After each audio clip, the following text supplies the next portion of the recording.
Listo, ya estamos transmitiendo.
¿Qué pasa?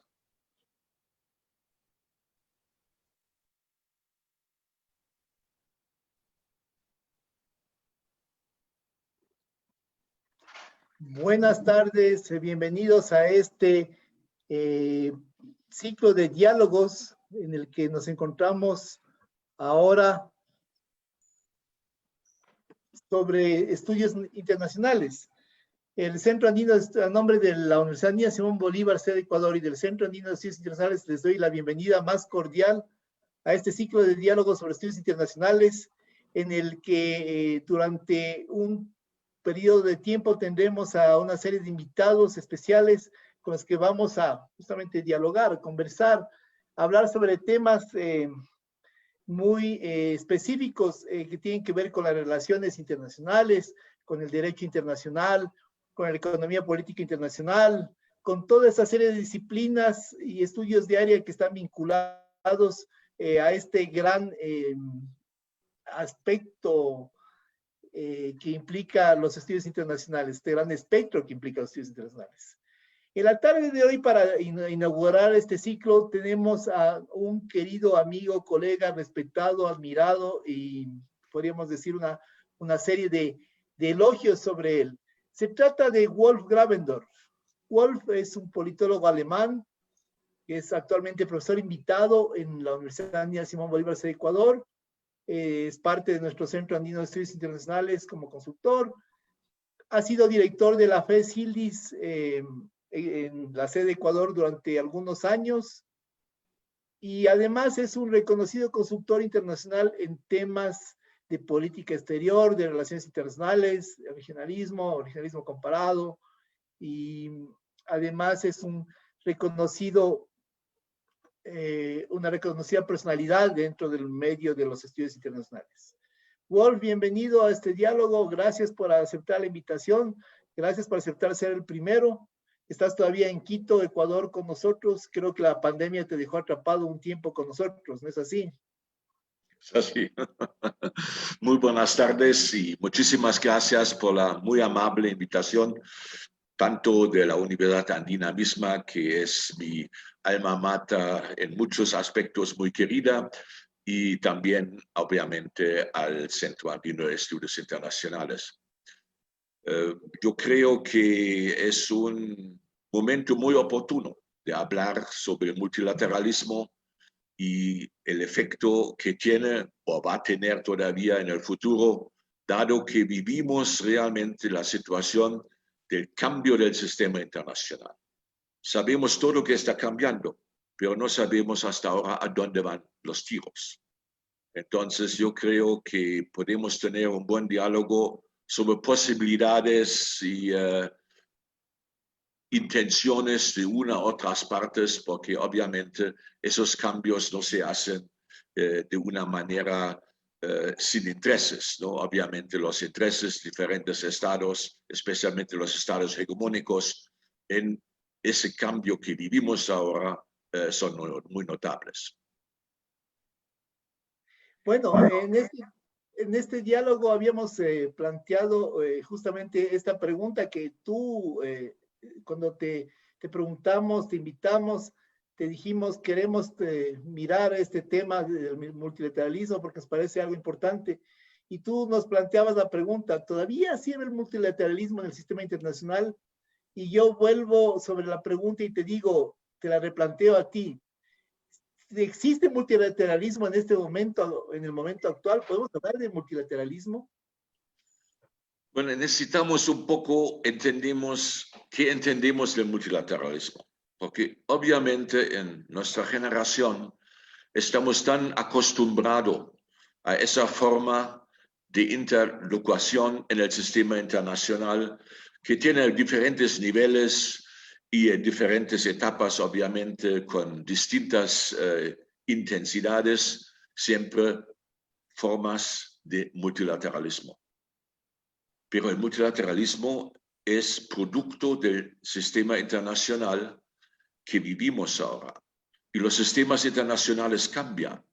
Antes de la Segunda Guerra Mundial teníamos un sistema internacional completamente distinto. Y después de la Segunda Guerra Mundial, hasta el fin de Guerra Fría, hasta hace 30 años, también teníamos un sistema internacional no tan distinto, pero con bastantes diferencias por el bipolarismo entre la Unión Soviética y los Estados Unidos. Y hoy estamos, no solo por la pandemia, pero también por la pandemia, justo en el proceso que estamos mirando al cambio del sistema internacional. Y ese cambio en los libros históricos va a ser una o dos páginas, pero para la gente que vive dentro de ese cambio, como nosotros, aparecen cambios extremadamente fuertes, porque cambian la forma de la política internacional con los efectos en la política nacional y también especialmente las relaciones de poder. El sistema internacional siempre es formado por las relaciones de poder entre estados o grupos de estados. Claro, relaciones de poder. Hablemos de esas relaciones de poder en el entorno del sistema internacional contemporáneo. Que cuando pensamos en sistemas de poder, ¿en qué pensamos? ¿En los estados hegemónicos? ¿Hay estados hegemónicos? Podemos hablar que hay una función de estados como que tienen un rol que va a manejar toda la estructura internacional. En este contexto podríamos hablar de, no sé, de Estados Unidos, de China, de Rusia. ¿Qué implica toda esta lógica de estados? Eso tiene mucho que ver que las relaciones de poder cambian no solo en su forma, pero también en la forma en que esos estados están prefiriendo haciendo su política. Los poderes hegemoniales en toda la historia, no solo ahora, siempre han preferido el unilateralismo, actuando como querían. Cuando hay demasiados otros actores que no se pueden actuar unilateralmente, entonces preferían normalmente el bilateralismo, porque un poder hegemónico tiene más fuerza, tanto económica como política, ni hablar de militar, que otros países medianos o pequeños. Entonces, el bilateralismo es la fórmula más adecuada, más interesante para poderes hegemónicos. Y están usando, y tenemos esta en la historia de las últimas décadas, el multilateralismo solo cuando conviene a ellos. Cuando por los países medianos o pequeños, el multilateralismo es obviamente la única forma en que pueden actuar, porque ni unilateralmente y pocas veces bilateralmente tienen suficiente efecto en el sistema internacional. Pero cuando hablamos de multilateralismo y hablamos de toda esta dinámica entre unos estados que tienen la capacidad de manejar este multilateralismo, de una forma no multilateral, y de otros estados que tienen esta capacidad de querer ser parte de un sistema multilateral que parece que no necesariamente es real en el contexto que tú lo planteas. ¿Qué pasa? Quiero decir, ¿hacia dónde va? ¿Cuál es el rol de cada uno? Es decir, si hay más de un Estado, no hay una hegemonía. Quiero decir, si hay más de un Estado que quiere tener una capacidad de acción en esta estructura, significa que no hay un poder hegemónico puro. Si vamos a traducirlo en términos de Estados Unidos o de China, es decir, o de Rusia o de Brasil o el país que quieras ponerlo, diríamos que no necesariamente hay un rol hegemónico de cada uno de esos estados. Entonces, si hay más de uno, significa que sí hay una estructura multilateral que podría responder en función de los intereses de unos más fuertes que otros.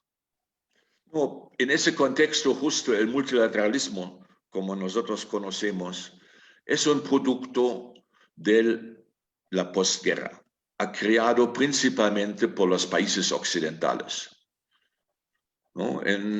Y los instrumentos multilaterales, los más famosos de Naciones Unidas y los otros organismos internacionales y todo eso, son parte de esa división de poder que existía después de 1945. Más claro se ve en eso especialmente en el Consejo de Seguridad de Naciones Unidas, ¿no? Los ganadores de esa guerra son los únicos representantes fuertes en el Consejo de Seguridad. Pero hoy en día la relación entre esos mismos poderes, Estados Unidos, Inglaterra, Francia, Rusia, China, han cambiado completamente. Inglaterra es un país con muy poca importancia en el mundo hoy, especialmente después del Brexit. Francia tampoco tiene la importancia que tenía antes. Y hasta Estados Unidos y Rusia, los dos grandes poderes en las primeras décadas después de la Segunda Guerra Mundial, han perdido mucha importancia al sistema internacional. Que han ganado son China y algunos otros países que ni están en el Consejo de Seguridad de Naciones Unidas. Entonces, ese cambio muy notable del sistema internacional ha realmente creado muchas preguntas en el sentido, ¿cómo puede funcionar el sistema multilateral cuando las relaciones de poder que eran la base de ese sistema multilateral no son los mismos que hace 50 años? Y ahora, en esa lógica, tú sostenías en algunos eventos, sobre todo en uno grande que tuvimos en la Universidad Andina Simón Bolívar, sede Ecuador, organizado con CRIES y con el CAI, con el Centro Andino de Estudios Internacionales, tú sostenías siempre que la visión de la estructura internacional, esta visión que tú planteas post Segunda Guerra Mundial, esta visión que se da en función de una serie de parámetros que probablemente en la actualidad ya no existen o ya no existen de la forma en la que se concibieron en ese momento. Tú sostenías que los actores miran a la estructura internacional de una forma muy diferente. Es decir, nosotros occidentales o criados de una forma occidental, con la visión occidental del mundo, consideramos que hay un sistema internacional donde hay una serie de actores estatales y no estatales que tienen un rol. Pero cuando miramos más allá y vemos, por ejemplo, a China o a la India, actores que no son necesariamente occidentales, que no tienen esa visión, ellos, tú sostenías que no tienen la misma visión del sistema internacional. ¿Nos puedes explicar un poco más este punto, por favor? Yo creo que ese punto es muy claro y estoy agradecido que estás mencionando esto. Cuando tú piensas en esa palabra que estamos leyendo, escuchando todos los días, la comunidad internacional.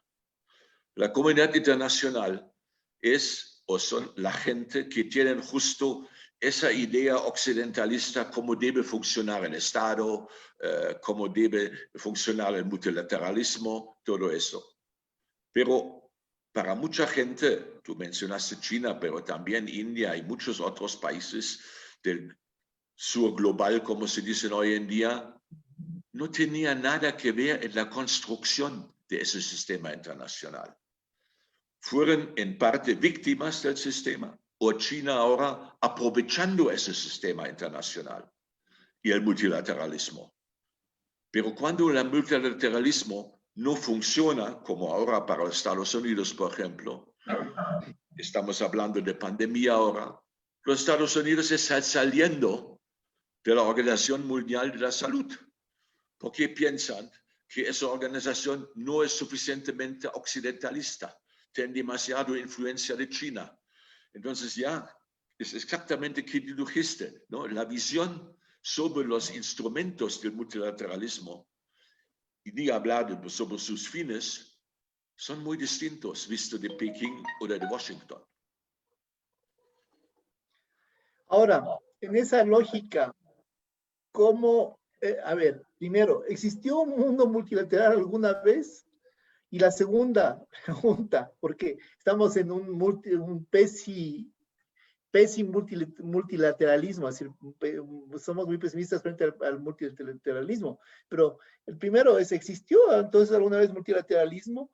Y el segundo es, ¿es posible que exista, es posible que se dé esta estructura del multilateralismo, que haya en algún momento en el contexto actual una dinámica o una lógica que nos permita pensar en un multilateralismo, aunque no sea tan real, existente?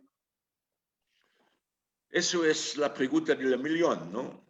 Obviamente existían desde décadas ya enormes intentos de reformas del sistema multilateral, ¿no? Los tres elementos del sistema multilateral, y después podemos hablar sobre el regionalismo multilateral que también existía, pero globalmente tenemos esos tres niveles. El sistema de Naciones Unidas, que es principalmente un sistema político.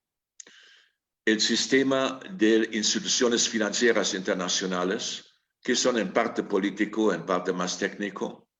Y después el sistema científico-técnico de instituciones internacionales, que son, por ejemplo, la Organización Mundial de Salud, pero muchas otras organizaciones que son menos políticos y más científicos y técnicos. Yo creo que los últimos, que son sobre su, normalmente no están hablando más o mucho, con la excepción de ahora por la pandemia, tienen un elemento no tan político y pueden sobrevivir como forma del multilateralismo mucho mejor que las instituciones que tienen más efecto político. Porque en el caso de instituciones técnicas se pueden decir, eso sirve para nosotros, eso sirve para todos. Entonces es más fácil de llegar a un consenso internacional sobre el funcionamiento del multilateralismo. Cómo debe funcionar las comunicaciones, la salud, el tráfico aéreo. Todos esos organismos multilaterales tienen un futuro, yo creo, sin grandes problemas. El otro nivel intermedio, las instituciones de Bretton Woods, como se llaman, porque han fundado allá después de la Segunda Guerra Mundial, Banco Mundial, el Fondo Monetario y ese tipo de instituciones financieras, son en una situación intermedia en que hay mucho interés político en eso. ¿No? Solo necesita mencionar la discusión sobre el Banco Interamericano de Desarrollo ahora, ¿no? Que en algún momento otro gran poder quiere captar allá el manejo de ese banco. Entonces, no son solo instituciones técnicas, son instituciones que tienen influencia fuerte de los poderes hegemónicos. Y obviamente, lo más importante, Naciones Unidas y todo eso. En muchos críticos, especialmente de colegas tanto de Asia como de América Latina, ven las Naciones Unidas como un organismo bloqueado, porque no se puede moverse, porque los intereses son tan distintos que una iniciativa de un lado está bloqueado por el otro lado y viceversa, especialmente en el Consejo de Seguridad. Entonces, no tenían un efecto muy notable en los últimos años, esa gran parte del multilateralismo. Por eso, ahora mismo, con mucho más dificultades entre Estados Unidos y China especialmente, pero también con otros actores internacionales no contentos con esa forma de multilateralismo, es muy posible que vamos a tener durante el proceso del cambio del sistema internacional, que es un cambio que normalmente toma más o menos una generación, no es un cambio de hoy a mañana, pero es un cambio mucho más reforzado ahora por la pandemia y los efectos especialmente económicos que va a tener ese proceso en los próximos años. Entonces se van a tener cambios mutables en las relaciones de poder económico, especialmente poder económico en el mundo. Y esta situación, yo creo, va a dar a una nueva forma, posiblemente, de multilateralismo, que es un multilateralismo dividido, que hay un multilateralismo que funciona en Asia y otro funciona entre Estados Unidos y Europa. No son multilateralismos distintos, porque uno no está aceptando las reglas del otro, especialmente en los problemas de desarrollo tecnológico, ¿no? La crisis que tenemos hoy en día sobre Huawei, que se puede o no se puede participar en los diferentes desarrollos de comunicación en diferentes países, implica que los poderes económicos quieren tener su pedacito de poder en el sistema global. Y eso obviamente no es posible con un sistema multilateralismo aceptado para todos. Entonces tenemos esa tendencia de división inclusivamente de los instrumentos multilaterales. Ya. Quisiera primero, antes de pasar a un tema que me parece clave, que es el de las instituciones internacionales, de los organismos internacionales, quisiera primero mandarte unos saludos de Doreen Montag, que nos escribió por WhatsApp creo que está en el Reino Unido o en Alemania. Dice que nos extraña y muchas manda unos gracias. saludos ahí, entonces está atenta. Y aprovechando este corto comercial, decirles a las personas que están siguiendo este diálogo, es un diálogo, no es una ponencia, pueden tomarse un cafecito, si quieren un whisky, un vino, lo que ustedes les apetezca mientras están siguiéndonos aquí, pero también queremos escucharles, así que por favor pueden poner, los que ingresaron por Zoom, pueden poner sus preguntas en el chat de Zoom, o aquellos que están siguiéndonos vía Facebook, les digo, estamos en Facebook del Centro Andino de Estudios Internacionales, estamos en Facebook también de la Unidad de Gestión de la Educación Virtual de la Universidad Andina Simón Bolívar, sede Ecuador también, que nos retransmite, así que obviamente les invito a plantear sus preguntas en Facebook, en el Zoom, para enriquecer la discusión y de esa forma pues seguir adelante con este diálogo, mientras nos tomamos una taza de café o una copa de vino o lo que sea necesario. Ahora, hay alguien que nos está, Vladimir, me está mandando saludos. Vladimir Rubinsky.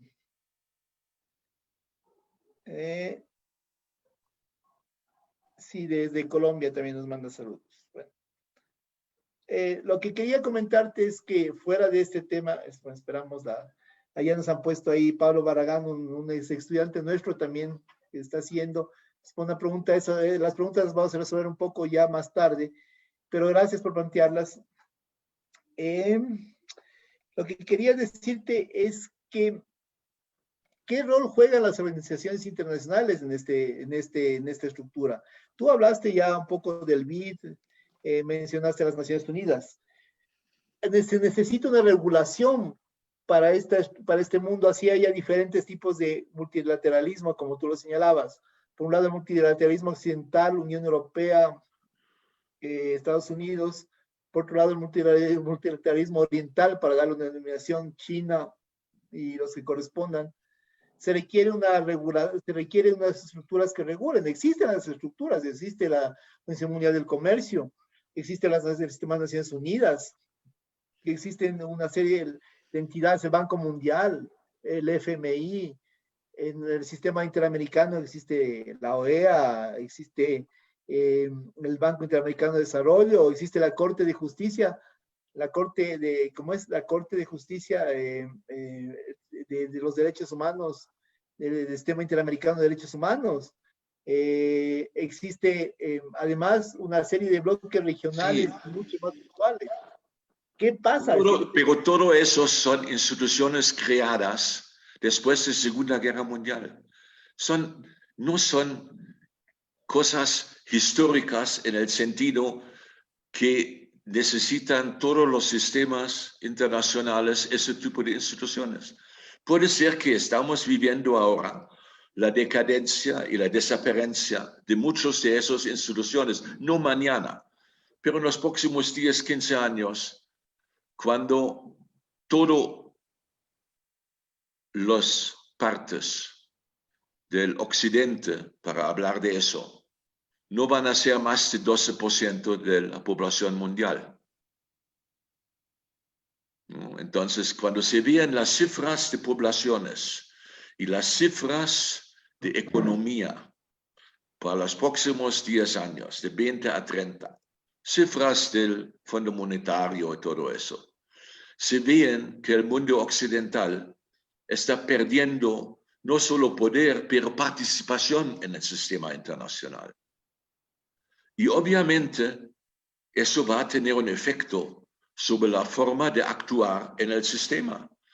Y se van a crear otras instituciones, algunos ya existen, ¿no? El Banco de los BRICS y del Banco de Shanghai y todo. Hay muchas otras instituciones que no tienen muchas líneas todos los días en los periódicos. Pero eso tampoco tenía el Banco Mundial en el año 52.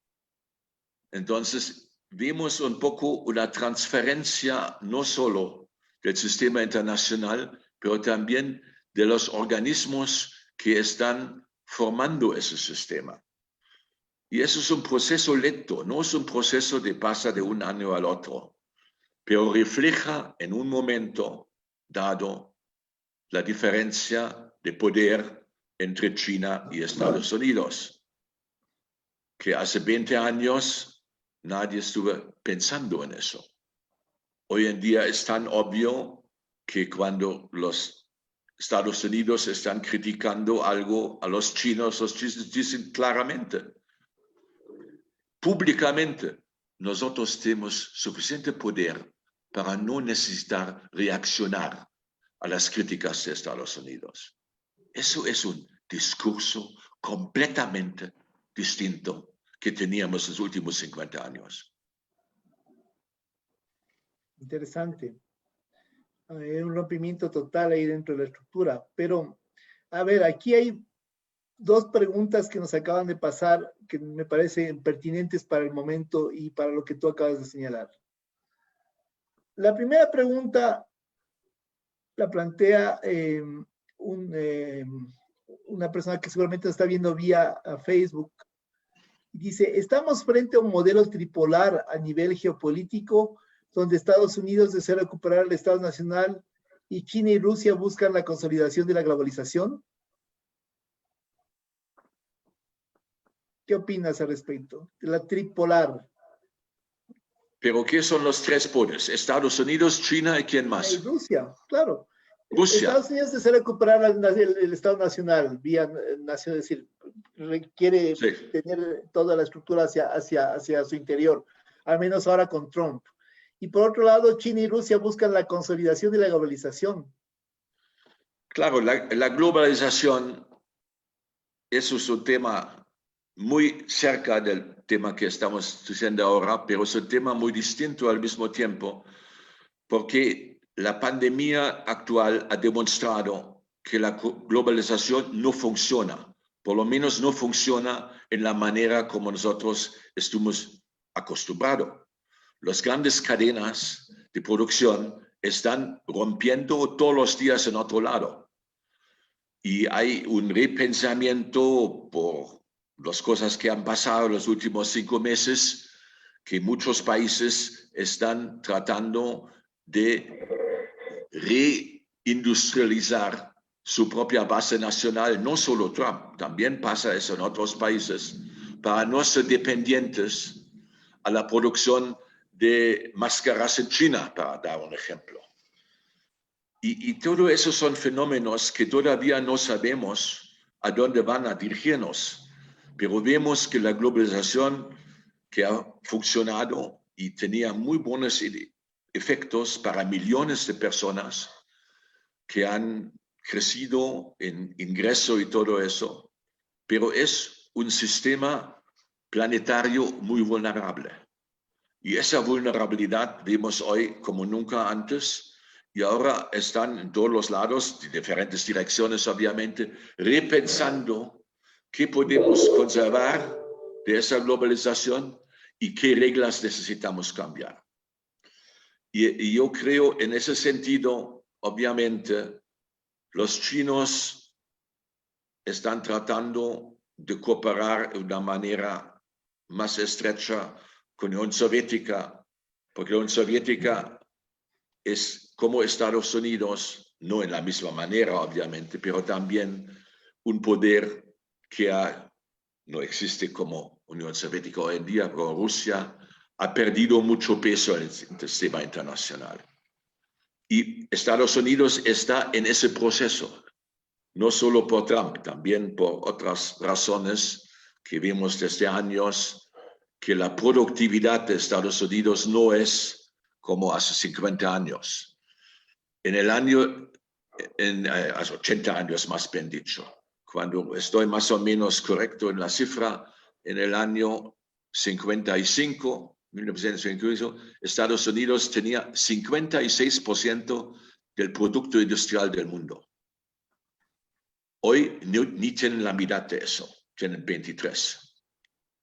Entonces, eso en sí mismo son 80 años, claro, pero se ven cómo ha cambiado el proceso industrial en el mundo en esos 80 años. Entonces, la globalización ha ayudado mucho al principio a los países industrializados. En los últimos años ha ayudado mucho más a países como China, Corea del Sur, los nuevos países industrializados prácticamente, todavía en ese proceso. Y la transición de esos desarrollos sobre varias décadas en formas de interacción política necesita su tiempo. Pero ahora por la pandemia, ese tiempo está un poco acelerado. Hoy la gente hace más preguntas sobre la globalización que antes y también hace más preguntas quién es el beneficiario de la globalización y cuáles son las víctimas. Buen punto. Sí habíamos conversado un poco sobre ese tema, justamente. Pero la globalización continúa. De hecho, ahora leía una nota de una agencia, creo que era la BBC, o no era The Economist, creo que era la BBC, que decía que el sistema internacional de comercio estaba retomando ya nuevamente los niveles en lo que se refiere a la circulación, ¿no? Así a comenzar a retomar los niveles de circulación de bienes y servicios, de bienes, ¿no? Me refiero a los temas portuarios, por ejemplo, que se dan a nivel creo que era la Deutsche Welle, ni siquiera la BBC, la Deutsche Welle, que hablaba justamente sobre el tema de retomar un poco ya la circulación a nivel de tráfico marítimo, sobre todo, y los contenedores comienzan de nuevo a circular, ¿no? En ese contexto de la globalización. Pero aquí va una pregunta que nos plantea una querida colega, profesora de la Pontificia Universidad Católica del Ecuador, Ced Esmeraldas, ex estudiante de la Andina, creo que también estuvo en nuestra clase alguna vez, es decir, creo. En fin, pero Mónica Vergara pregunta, dice, buenas tardes, Michelle, saludos al profesor Ravendorf. Una pregunta, ¿qué queda para los países periféricos en este nuevo escenario? ¿Estaríamos en un nuevo multilateralismo con un rol más activo de actores no estatales? Obviamente, primero, no me gusta nada la palabra países periféricos, porque quien es periférico es la visión del otro, ¿no? Para los Estados Unidos, muchas décadas, algunos países no tenían ninguna importancia. Después venía la crisis de petróleo, y algunos países periféricos, entre comillas, eran los más grandes amigos de Estados Unidos. Ahora, Estados Unidos está casi autónomo en energía, entonces no son más amigos de Estados Unidos. Entonces, depende mucho del sistema internacional, especialmente económico, cuáles serían gente apostrofados, por lo menos, como países periféricos. Eso históricamente puede cambiar rápidamente. Y, por ejemplo, Vietnam era hace muchos años un país periférico, después tenían la guerra con Estados Unidos y hoy en día es uno de los países mejor desarrollados y mejor manejados de Asia. Entonces, eso no es una palabra adecuada. Obviamente hay países como Haití o algo que siguen siendo y siempre fueron países hemisféricos, a pesar que en su tiempo colonial ha contribuido mucho a la riqueza de Francia. Entonces, históricamente es muy difícil de tener allá una clara línea, pero en general la globalización da chances, especialmente en el campo de producción, a muchos países que no eran países muy productivos anteriormente. Y aquí quiero mencionar algo que obviamente estamos en un evento de la Universidad Andina, que uno de los grandes críticos que siempre hizo a la mayoría, por lo menos, de los países latinoamericanos es que los países asiáticos, desde la decolonización, han invertido enormemente en educación. Y los países latinoamericanos, lamentablemente, a pesar que tienen una gran cantidad y calidad de recursos humanos, no han invertido suficientemente en eso. Y cuando hoy pequeños países en Asia tienen universidades nuevos, mucho más famosos y excelentes que grandes universidades tradicionales en América Latina, tiene que ver que los países asiáticos normalmente inviertan 10% del BIP en educación. Y en América Latina el promedio es 1.8. Eso ya implica algo, porque algunos países son más periféricos que otros. Interesante. Tenemos una serie de preguntas que van a tono con lo que comenzamos a conversar cuando dimos inicio a este diálogo. Como es un diálogo, obviamente yo traté de plantear una serie de temas que podían ser clave para comenzar el diálogo y para que este diálogo no solo sea nuestro, sino que permita participar a una serie de actores. Entonces, ahorita justamente estoy categorizando 3 o 4 planteamientos que te quiero proponer para que tú los comentes. Aunque unos ya has dicho algo, tal vez se podría matizar un poco, pero aquí hay un comentario de Gonzalo Rivera vía Zoom que me parece interesante. Es un largo comentario. Te lo voy a leer tal cual él lo plantea. Dice, pero no estaríamos en un sistema internacional en que la estructura que describe la escuela de realismo estructural. Existen los estados, pero están afectados por la estructura. Bueno, es un juego de palabras ahí, ¿no? En ese contexto, el multilateralismo define la estructura y las grandes potencias tienen más poder de moldear y moverse en la estructura, pero se tienen que mover dentro de ella. Vamos ahí a lo que tú señalabas de las potencias. Es un comentario más que una pregunta. El multilateralismo ha creado muchos avances, como los derechos del niño.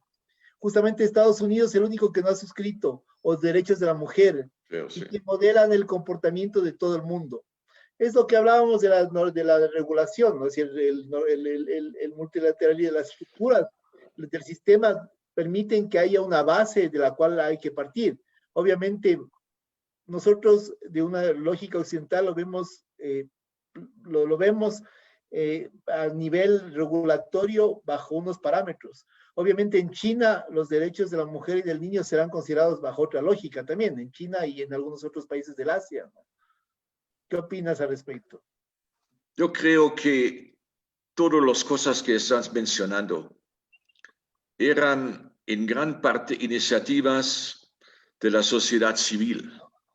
Y algunos países, por la influencia de la sociedad civil en algunos partidos políticos, y esos partidos políticos a veces llegaron al poder, han tomado esas iniciativas para crear nuevos arreglos, ¿no? Niños, indígenas, cualquier tipo de que vemos en los últimos 50 años en ese campo. Pero eso pocas veces eran ideas de los grandes estados, ¿no? Siempre se buscaron aliados de estados menos importantes y después esas mayorías importantes tenían su efecto sobre los estados más hegemónicos. Pero ese es un sistema que tiene que ver mucho con, como tú dijiste antes, las filosofías de la vida del occidentalismo. Tiene mucho que ver con la iniciativa, una cierta forma de individuos, un individualismo que tiene mucho efecto en ese empuje para nuevos arreglos. Pero por lo menos en mi limitado entendimiento de Asia, en Asia el colectivo es más importante que el individual. Y justo en la pandemia ahora vimos cómo el colectivo ha reaccionado a las necesidades de emergencia. Cuando en mi propio país, en Alemania, hay más de 20% de población en las últimas encuestas que dicen no necesitamos reaccionar a eso. Queremos vivir como queremos, no nos importa qué pasa con otra gente. Entonces, ese pensamiento individual de cada uno es muy contrario al pensamiento colectivo que dice, yo voy a hacer todo lo posible que a mi grupo o hasta a mi país no pasa nada. Son pensamientos muy distintos y yo creo en ambas regiones eso no es completamente 100%, ¿no? En Asia también hay individualismo, obviamente, pero la línea más fuerte es pensamiento en los intereses colectivos. La misma cosa tenía la Unión Soviética en su tiempo. Claro. No ha funcionado, sabemos todo esto. Pero hoy en día, por la globalización y por la enorme fuerza que tiene la economía en el sistema global, las cosas ideológicas a veces no aparecen tan importantes, ¿no? Actuaciones como vimos hoy en Estados Unidos en contra del sus anteriores aliados en el multilateralismo y todo eso, implica que no es importante que la Unión Europea es pensando en muchos temas internacionales como los Estados Unidos. No, lo importante hoy es que los europeos no deben tener nada de conexiones, en ese caso energéticos, con Rusia, porque Rusia está visto como negativo en Estados Unidos. Hay una disrupción de mecanismos multilaterales. No funcionan más, porque los intereses nacionales, y eso es tanto en China como en Estados Unidos, pero también vemos eso en Brasil, son tanto más importantes que el consenso multilateral no es imposible, pero es mucho más difícil llegar que hace 10 años. Wolf, hay dos puntos interesantes sobre, dos temas muy puntuales sobre algo que ya hablamos, que son las instituciones nuevamente. Nuestro querido amigo, colega Hernán Moreano, vía Facebook, plantea y dice, en primera instancia, ¿cómo ves el interés de China en el BID? Yo creo que el interés de China en el BID es porque China tiene mucho interés en América del Sur. No tanto en América Latina, pero en América del Sur tiene mucho interés. Por razones no solo del pensamiento de ganancia económica a corto plazo, pero los recursos tanto en minería como en todos los temas alimenticios de América del Sur son tan importantes para China que ellos ven eso como una región en que tienen interés a muy largo plazo. Y por eso están presionando mucho que los varios países latinoamericanos ya están participando en la nueva ruta de seda, como se llaman, y la inversión de China en América Latina en los últimos 5, ya casi 10 años, era muy notable. Y por eso yo creo el interés de China en el BID es lógico en ese contexto. Y obviamente la negación de la BID de tener su reunión anual en China, cancelaron pocos días antes, era una cosa muy negativa, visto tenía también que ver con Venezuela y todo eso. Pero yo creo que es un interés de un poder hegemónico en ascenso. China no es un poder económico ya establecido, pero en ascenso. Y obviamente en eso va a tener interés en el BID como en otras instituciones internacionales.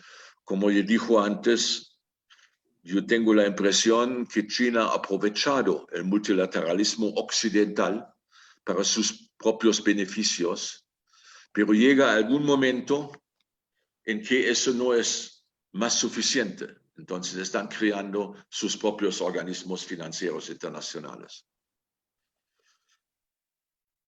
¿Ya?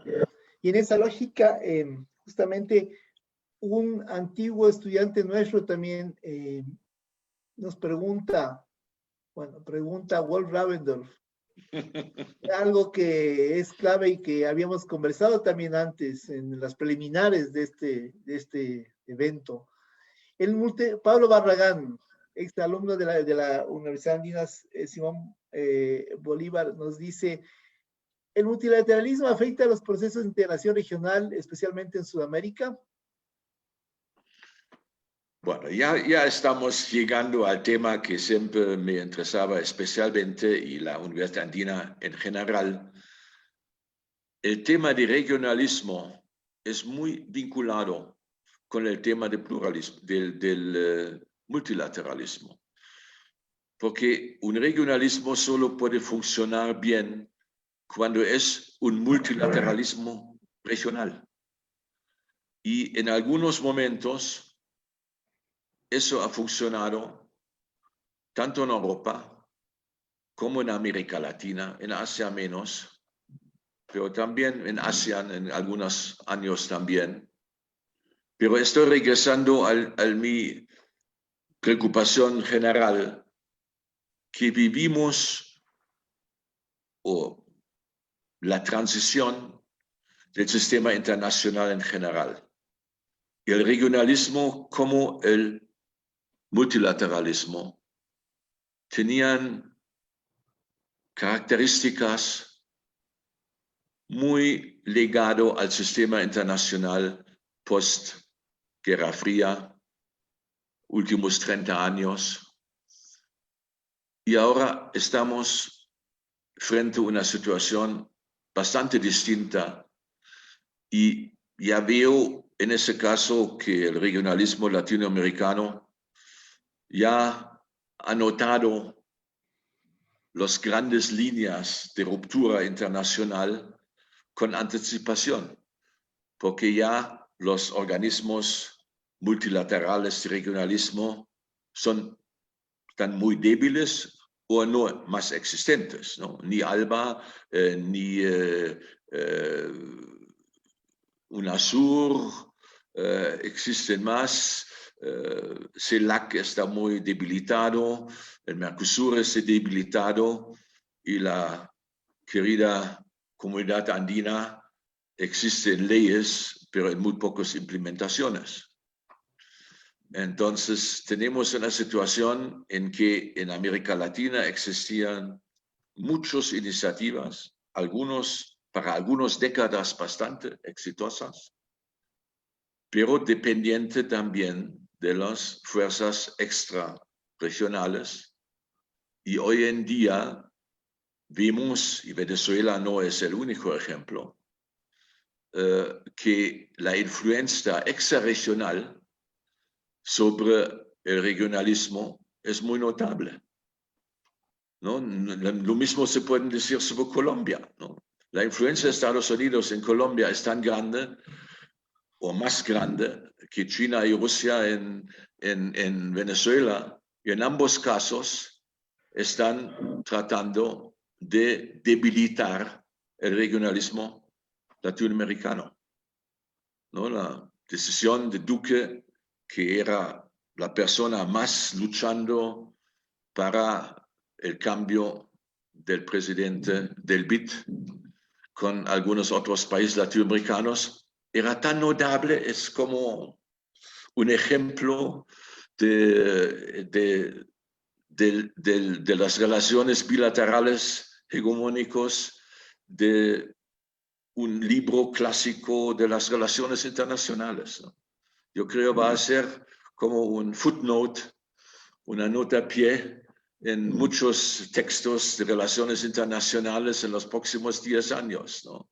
Como un país ha reaccionado en una situación complicada por su dependencia completa a uno de los poderes económicos. Y probablemente Maduro, cuando sigue siendo presidente, nadie sabe, va a reaccionar de misma manera en favor de China o de Rusia y en contra de sus propios países vecinos. En otro evento decían que Maduro se va a quedar y que va a tocar convivir con Maduro un buen tiempo. ¿Qué opinas? Es decir, aunque en la estructura multilateral, Maduro, ¿a quién representa aparte de a sí mismo? Es decir, quiero decir en Venezuela, ¿a qué interés multilateral o a qué interés hegemónico? ¿A qué interés? ¿A China, a Rusia? Claro, China y Rusia están apoyando por razones geopolíticas, no por razones económicas, a la situación y obviamente eso conviene a ellos porque está creando un problema para los Estados Unidos, como los Estados Unidos han hecho siempre con mucho gusto problemas en países cercanos a China o a Rusia. Eso es una actuación del sistema internacional, como no hay buenos y malos en esos, ¿no? Solo hay gente que están defendiendo los intereses que ellos piensan que serían sus intereses. Posiblemente en una generación se veían que era un error. Pero en el momento ven eso, la debilitación, no sé qué existe esa palabra, de un otro país está visto como positivo para el país mismo, ¿no? Eso es la política clara de Estados Unidos, es clara la política de China hoy en día, y Rusia también estuvo en ese juego. Y eso yo creo, en ese sentido, siempre me ha visto como un investigador con línea del clásico realismo. Eso no va a cambiar.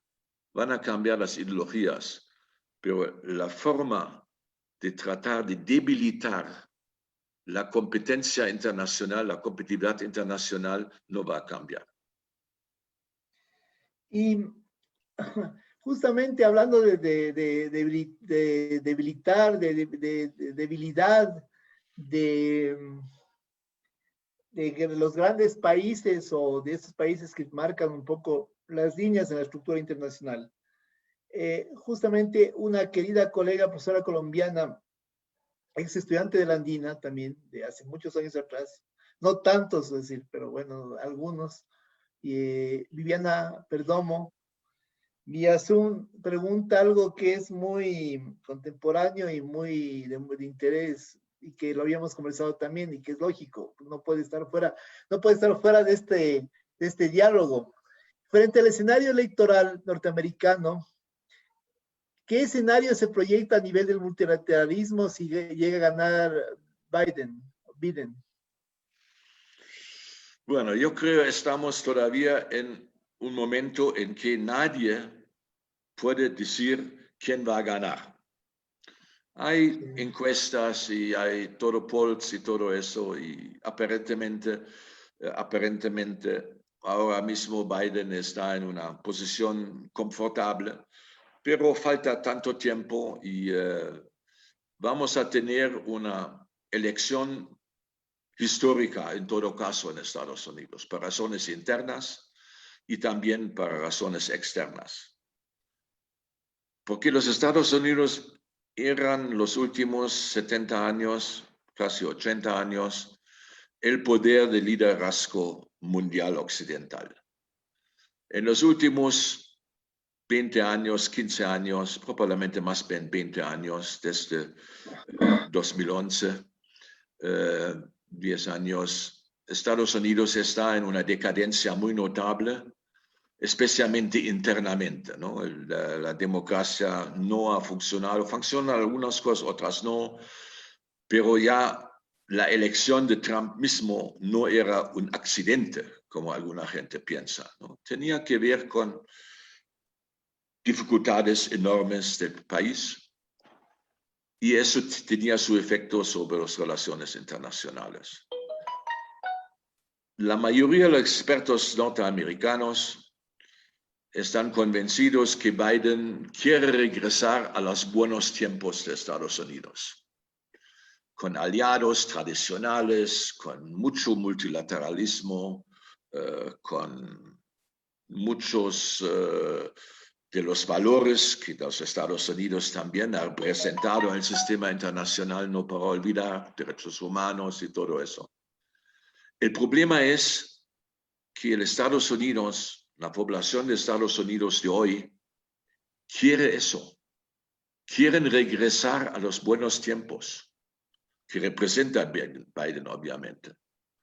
O vamos a ver que él, ya elegido en ese caso, va a tener muchos problemas internos que va a implicar que los Estados Unidos no pueden realmente reparar el sistema internacional porque necesitan concentrarse completamente sobre la transformación de su propio país.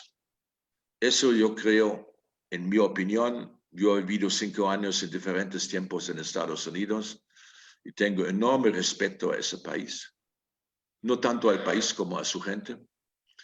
Y en ese contexto, yo creo es una estimación probable que en el caso que gana Biden, con todas las buenas intenciones, no va a tener la posibilidad ni el poder político interno para implementar esas buenas intenciones. Buenos puntos. Estaba mirando unos comentarios ahí de tu intervención y de hecho te mandé vía WhatsApp unas fotos de cómo se nos ve en Facebook porque no podemos vernos nosotros, pero es bueno, como es un diálogo, es un poco más coloquial, así que también voy a tomar un poco de mi café. Tú también si tienes uno por Y ahí. falta el vino. Porque Pero bueno, solo tengo mis maletas, entonces no hay vino al momento. me imagino, sí.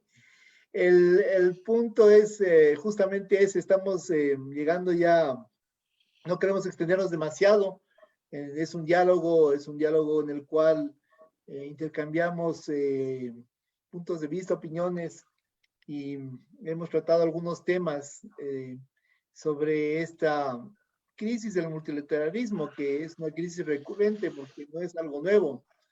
Nosotros estamos preparando justamente para en el Centro Andino de Estudios Internacionales un curso abierto a todos los exalumnos, a los estudiantes, exalumnos, profesores, colegas, tanto de la Andina como de otras universidades, concurso Diego Cordobés, que va a tratar sobre el multilateralismo. Y justamente nosotros en este esquema, es decir, este primer diálogo nos viene muy bien porque nos permite acercarnos más y ver diversos entornos y situaciones que se dan aquí en la región andina sobre el tema. Nos acaba de llegar una, que creo que sería una última pregunta antes de plantearte dos o tres cosas más personales para cerrar este diálogo. Camelia Plazas, querida colega, querida colega, ex colega de la Universidad Andina, del CAI, y además coordinadora de los temas de CIPRI, de la red CIPRI, pregunta algo que es muy interesante y que también lo habíamos ocupado en lo que se refiere a la tecnología y que creo que no puede quedar al margen de todo esto, ahora que podemos tener este contacto más directo vía tecnológica.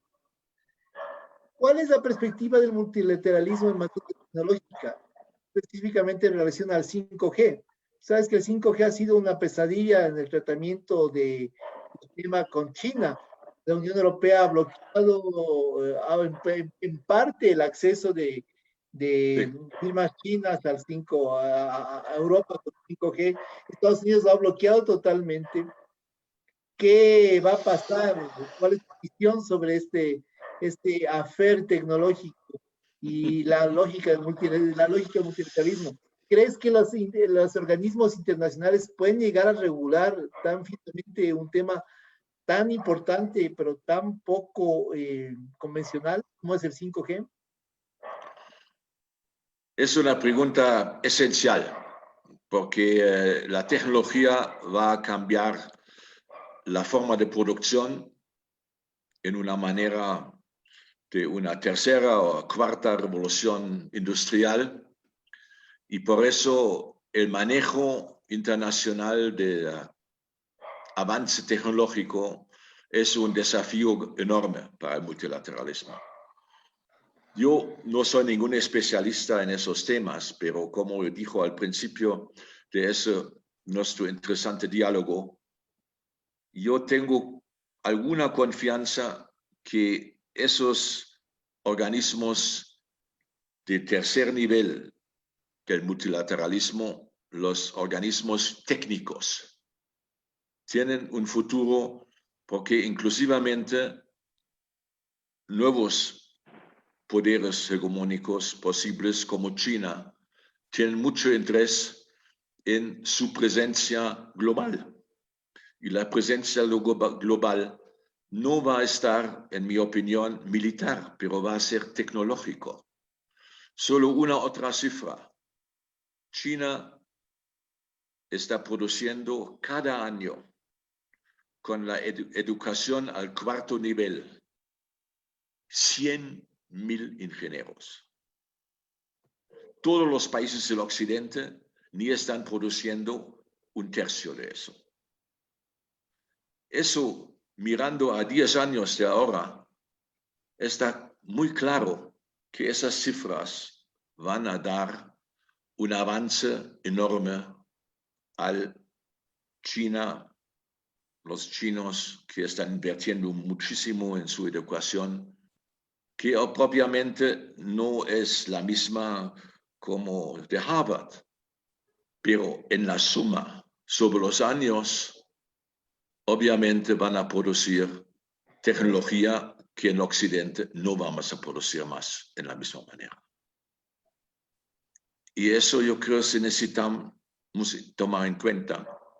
Y por eso el futuro del multilateralismo es, para mí por lo menos, el multilateralismo en temas técnicos. Sería salud, que es un tema técnico en muchos aspectos también, producción de las diferentes medicinas, la regulación de comunicación, la regulación de formas de ciencia, de avance de ciencia. Otro tema, medio ambiente. El medio ambiente es un tema que no puede ser manejado ni por el poder hegemónico más grande del mundo cuando existía.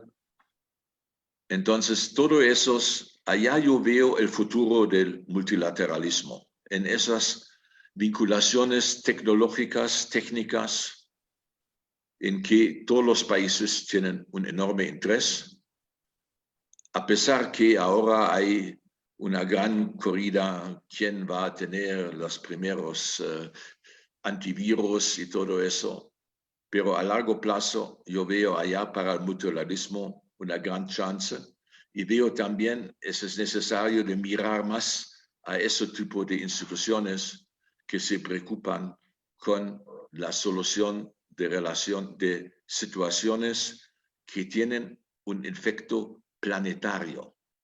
No es solo un efecto para una región u otra, pero tiene efecto planetario y por eso yo creo van a ganar en espacio en un sistema internacional que está en el momento bastante caótico, pero va a transferirse en 10, 20 años, nadie sabe, en un nuevo sistema internacional. Yo creo que el viejo sistema internacional no tiene mucho futuro.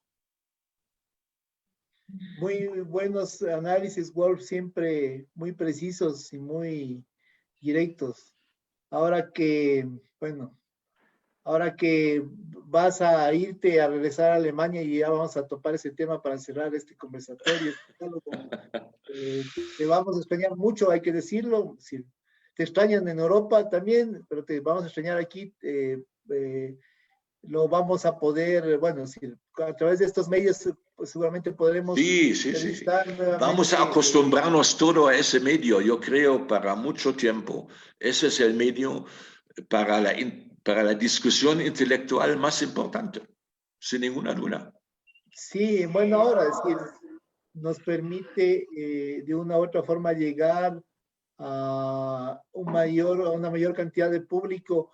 Ahora mismo nuestro auditorio no está en Quito. Si tú estás en Cumbayá, yo estoy en Quito y otras personas que nos están mirando están en otros lugares, están en Colombia, están en Alemania, están no sé, están en la costa, en Esmeraldas también, en diferentes partes, en Cuenca. Entonces sí nos permite ampliar. Le agradezco mucho el comentario a Grecia B, que dice, por favor, buenas tardes, por favor, un doctorado en estudios internacionales en la Universidad Andina.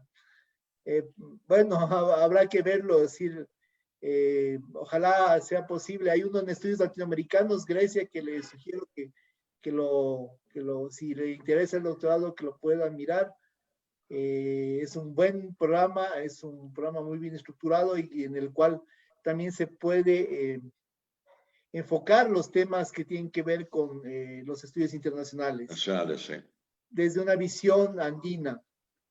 Grecia nos saluda desde Venezuela. Un gusto, Grecia. Muchas gracias por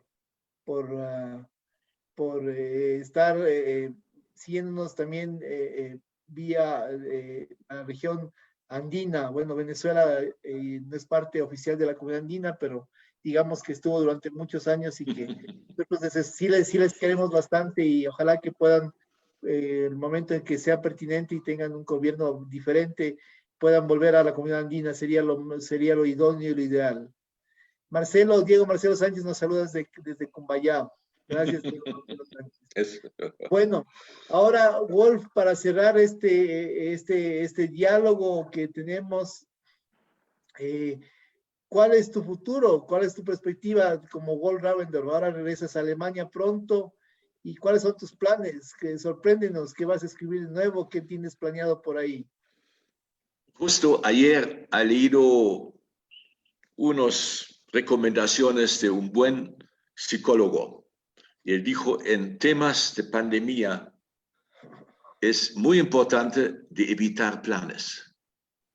Planeamiento no tiene sentido porque siempre hay desilusiones y retrasos y todo eso. Y eso tiene un efecto psicológico muy negativamente sobre cualquier ser humano. Entonces, yo no tengo planes en el momento, pero tengo un plan muy claro. Tengo el plan de sobrevivir esa pandemia. Que es un excelente plan, por cierto. Creo que todos estamos en el mismo plan de sobrevivir a la pandemia de una u otra forma. En todo caso, bueno, si nos queda desearte un muy feliz y buen y saludable retorno a Alemania, a tu país. Nos queda justamente, bueno, pensar aunque no hay cómo hacer planes, pero pensar en nuevos conversatorios vía este mecanismo virtual hasta que sea posible retomar los eventos que son más un poco complejos. Me refiero sobre todo a los eventos reales, pero bueno, digamos que en este tipo de eventos no tenemos el calor de contar con la presencia de las personas en vivo, pero tenemos la ventaja de que podemos llegar a una mayor cantidad de personas, de que podemos estar interconectados, de que podemos tener la coloquialidad de tomarnos un café, de oír los ladridos de los perros de las casas. Estamos trabajando desde casa. Mi gata no ha venido raramente no ha venido mi gata Katy a decir nada hoy día. Normalmente está siempre en todos los eventos, está atenta, pero hoy día creo que ha decidido irse por ahí a pasear la gata. Bueno, en fin. Bueno, muchas gracias a ti, Michelle. Yo creo, no solo por la invitación, pero también por tu tan muy exacto interés intelectual en nuestro diálogo, que era muy grato para mí. Y también tengo la gran ventaja saliendo de un país donde yo tengo todavía muchos amigos. Muchas gracias. Es lo más importante, mantener los amigos, mantener la salud y créeme que grabamos este evento para tenerlo como referencia y citarlo en los próximos trabajos de investigación, porque siempre será bueno reescucharlo y reeditarlo y mirar justamente tus planteamientos, que seguramente los vas a escribir también en algún artículo nuevo, esperemos, o en una nueva publicación. Y que sea con la Andina, por favor. Con muchísimo gusto. Con muchísimo mandar gusto. una nota para publicar Tengo muy buenas experiencias en la Andina, como sabes. Sí, sería bueno ver el tema de publicar y te convoco y bueno, si le voy a preguntar a mi jefe, a nuestro presidente del Centro Andino de Estudios Internacionales, César Montaño Galarza, para ver cómo sería interesante publicar, no sé si estés interesado en publicar un libro o editar un libro, pero sí sería interesante mirarlo en la coyuntura actual. Así que con muchos testigos aquí a nivel virtual, te invitamos a que te vayas preparando una estructura para un libro que pueda ser referente a estos temas que son muy importantes en el contexto actual. Muchísimas gracias de nuevo y saludos a todos que participaron. Igualmente, muchas gracias a todos y bueno, les invitamos, en 15 días tendremos un nuevo invitado, una nueva invitada en estos diálogos sobre estudios internacionales del CAEI. Les mantenemos informados, síganos en las redes sociales, síganos en Facebook, en Instagram, ahora ya tenemos LinkedIn, así que sí, en YouTube también creo que tenemos, perdón que no sé exactamente si tenemos YouTube o no, pero creo que también lo tenemos. Síganos en las redes sociales, denos sus likes y en Twitter también tenemos Twitter, una nueva adición a nuestras redes sociales. Cuídense mucho, este diálogo está llegando a su fin, justamente la idea es que no sean muy largos, pero que tengan fondo y que tengan mucho contexto. Nos vemos pronto, Wolf, nos vemos pronto también. Prontísimo. Saludos a Cristina, saludos a todos y hasta pronto. Gracias por seguirnos y nos vemos pronto. Muchísimas gracias.